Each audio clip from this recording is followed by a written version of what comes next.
Danas ćemo za vas da pravimo jedno posebno jelo. Posebno je po tome što danas koristimo ovakvu vrstu životinja. To je inače lignja. Pokušali smo da pronađemo hobotnicu, ali nismo uspjeli nigdje. Pravit ćemo kinesko jelo, lignju na kineski način. I pravit ćemo nešto što je manje egzotično. Sad snimi. Ovo su skuše. I što je još manje egzotično, ovo su svinjska slanina. Ovo će ići sve na roštilj. A ovo ovdje ćemo praviti, znači, kinesko jelo. Sad, ovo su lignje. Znači cijela lignja, bez glave gore. Ovo je lignja file. Treba će nam pirinač. Kineska mešavina u kojoj se nalazi, sad ćemo da vidimo što se nalazi. Znači paprika, prazi luk, šargarepa, crni luk, mahuna mladog graška, klice mungo pasulja, bambus, crne pečurke. I ovo je isto neka mešavina, slična ovoj, ali to ćemo vidjeti, možda će nam i ova biti samo dovoljna. Sada, ovamo da vidimo. Prvo, znači, ovdje se nalazi maslinovo ulje, crni luk, beli luk. Crni luk se dinsta i kada se izdista, onda ćemo vidjeti šta će biti. I dok čekamo da luk se izdista, sad ćemo da očistimo skušu. Pošto smo je kupili cijelu ovako, ne očišćenu ništa, sad ćemo da napravimo. Znači, rep nam ne treba, to odmah može ovako. Glava nam također ne treba. Kameraman se malo gadi, ali preživjet će. I znači otvorimo ovako po sredini.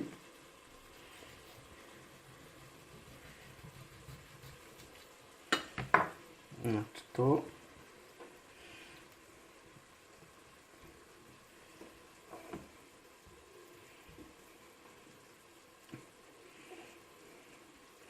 Znači, utrubu vadimo. Kameraman hoće da umre, ali dobro preživjet će. Kao i kičmu.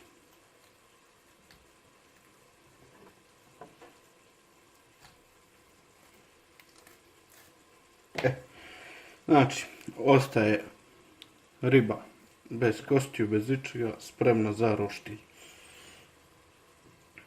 Evo vidite. Najlepše moguće. Pa vidimo se kasnije. I evo, ubacili smo povrće da se kuva. Evo, snimim tu šerpu. Znači, to je svo ono povrće. To jest, ima tu morskih algi i svega živoga. Uglavnom je 50% iz mora. Ima mahuna, graška, praziluka i tako neke stvari. Sada, uzimamo nož i idemo da obrađujemo naše morske prijatelje. Ovo je gornji deo lignje. Sad da vam pokažemo kako izgleda cijela lignja. Znači, ovo je donji deo, ajde da kažemo noge lignje. Između ova dva se nalazi glava. Nešto slično što vidimo na ovoj kesi. Samo da, evo, dođi da snimiš sam kesu. Znači, ovo je cijela lignja. Ovo je taj gornji deo koji smo tamo pokazali. Između je glava, a dole su pipci. Sad. Znači, to je ovdje dobio. U principu. Sada, mi ćemo glavu s ovim pipcima. Znači, kada sečemo, svaki pipak odvajamo od drugoga. Tako. Znači, ovaj pipak, on ide ceo komplet, znači tamo kada se on uskuva. i tako dobijamo bukvalno kao u pravom kineskom restoranu kada dobijete onako kao list, bukvalno nešto poput ovoga dobijete tamo. Tako nešto. Znači kada jedete sa štapićima, uzimate ovaj list sa štapićem i to je to. Sad ćemo sve tako da isečemo na komade, pa se vidimo kada se skuva tamo u onom loncu, ono morsko povrće, da ga nazovem, plodovi, i kada ovo isečemo i spremimo. Vidimo se kasnije. Evo da pokažemo. Možete da zamislite kolika je ovo lignja bila, kada je, ovo je moja ruka koja je dugačka, znači više od 10 cm. Pogledajte ovo sad. Znači više od 10 cm samo glava lignje, znači cijela lignja je bila negdje 30 cm, znači ovo je ogromno. Nešto baš van proseka, što se može da se nađe uopšte ovdje u Vojvodini. I dok se krčka, znači povrće, sada ubacujemo soja sos, to je jedan od glavnih, znači, sastojaka koji ide u kinesko jelo. Sad sipamo ovako, kako bi dobili pravu aromu. Znači mora, ja volim kada se osjeća soja sos i ubacujemo tako.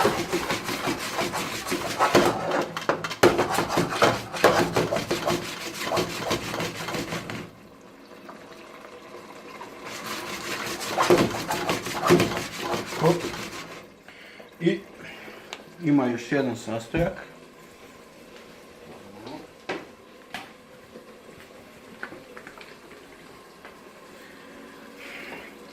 Ovo zove se sweet chilito, ali ovo vam je u stvari u kineskom restoranu ga zovu slatko ljuti sos. Znači ima specifičan miris i lep je baš ukusan, tako da dodajemo i njega. Tako. I sada čekamo da se sve to dobro raskine. Sad već može da se osjeti miris kako je promenilo povrće i pustimo ga da se sve dobro ukrčka, znači da sve bude mekano, raskuvano i onda ćemo da vidimo na kraju kada dobijemo pravi izgled i pravi ukus. I evo, lignje su isitnjene, isečene, sad idemo tako, znači sve je ovdje, kilogram lignji, sada ćemo da ih operemo i to sve da ubacimo tamo u ono povrće koje se kuva. I sada stavili smo znači lignje u povrće. Kuvamo sve ovo dok god lignje znači ne postanu onako mekane i da poprime lignje, znači bukvalno boju soja sosa, da se bukvalno sve to sjedini. Pa vidimo se malo kasnije. I evo sada raspaljujemo vatru, znači čumuru raspaljujemo, na njemu ćemo da pečemo skuše i peći ćemo slaninu. Tako da vidimo se kasnije. Skuvali smo pirenač, znači malo blago ćemo samo bacimo soli po pirinču, uzmemo ga, promrdamo ga malo tako i još ujemo tako, promešamo ga da se ne bi zgusno onako iskorio jedno za drugi. E sad, vidjet ćete u sljedećem delu snimka, jedno jaje se znači ubaci u vreo pirinač, tako da bi dobili pirinač sa jajetom, onako bude mnogo ukusnije. Dok je vreo pirinač, sad ćemo da stavimo jaje. Sada jaje znači jedno razbijamo i prosipamo ga preko ovog svega. I moramo brzo znači da mešamo jer će jaje znači da se skuva bukvalno, da se ispeče u ovom vrelom pirinču.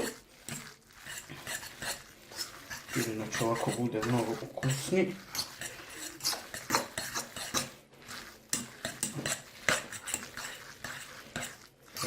izmešamo.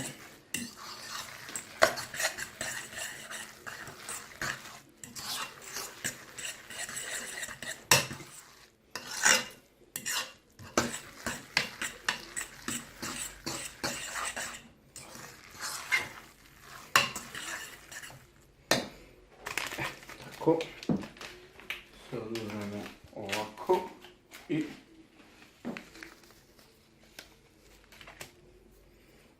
znači peršun sitno seckan iz kesice i lagano samo preko. Tako. Pirinač je gotov. Tako. Sada smo usolili skušu i usolili smo slaninu. Idemo sada sve to da pečemo na roštinu. U ovoj spravi ćemo da pečemo ribu. Znači ono funkcioniše ovako, raširite ovo i stavljate parčadi ribe, znači taj fazon. Kako se ne bi riba raspala za vrijeme pečenja.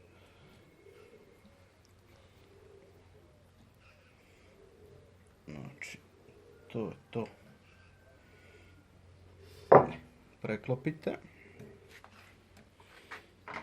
i osigurate ovdje sve. Znači, to je to. I sad ovako sve ovo, znači stavljamo na roštilj.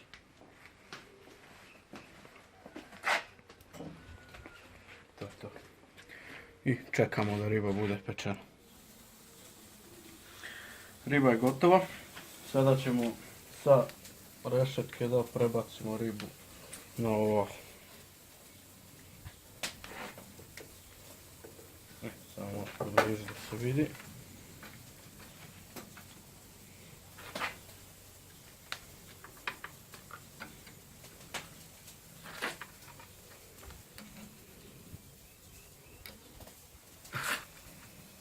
To je sve, ovo prva nam se raspala, ali dobro, stoji. Znači, riba je pečena. Sada će pored ribe da dođe i meso tamo, ovo. Približimo da se bolje vidi. I pokazat ćemo vam još neke priloge što ide uz ribu i vidjet ćete uglavnom. Kinesko jelo je gotovo, pirinač je gotov, sada ćemo da pomešamo ta dva i da napravimo gotovo kinesko jelo.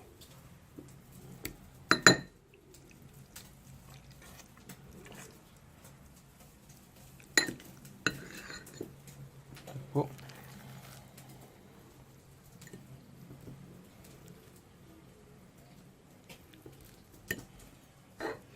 Pirinač. I kinesko jelo je gotovo. Možete uzeti štapiće.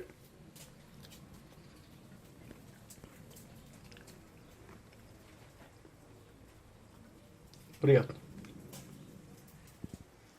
I evo za kraj, sva jela su znači gotova, sve je završeno. Da vam pokažemo priloge i sve s čime šta možete da kombinujete. Sada, znači kinesko jelo, slatko ljuti sos, znači par kapi stavite odozgo i soja sos, znači to su stvari koje možete da kombinujete. Promešate i jedete. Onda, što se tiče skuše i morske ribe, ovdje je sos, znači radi se maslinovo ulje, beli luk i po želji, znači neko sitno seckan zeleniš, znači peršun, šta god ubacite. I ovdje klasično, znači srpska hrana, slanina na roštilju i to bi bilo to. Nadam se da vas svideo današnji obrok.